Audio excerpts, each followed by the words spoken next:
Una ragazza seguita da un uomo incappucciato ieri sera a Nuoro, nella zona della solitudine.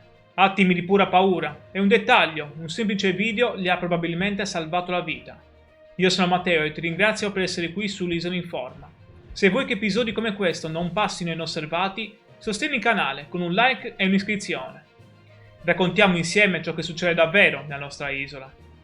La protagonista è Sara Puddu, nuorese.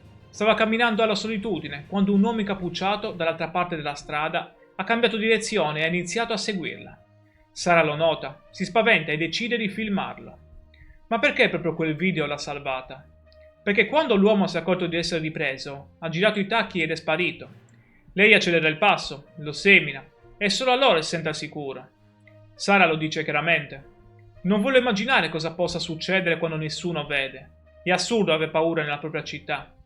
Purtroppo non è un caso isolato. A Nuoro, come nel resto della Sardegna, molte donne raccontano episodi simili. Fischi, inseguimenti, comportamenti invadenti. Sara lancia un messaggio duro ma reale. State vigili, non fermatevi. Portate spray e peperoncino, non abbassate la guardia. La zona della solitudine a Nuoro torna al centro delle preoccupazioni per la sicurezza. E questo episodio riapre una domanda pesante. Perché una ragazza deve avere paura di camminare nella propria città? Se vorrei stare aggiornato sui casi di sicurezza in Sardegna, iscriviti e lascia un like. Più siamo, più voce diamo a chi non vuole sentirsi invisibile. Tu cosa faresti al posto di Sara?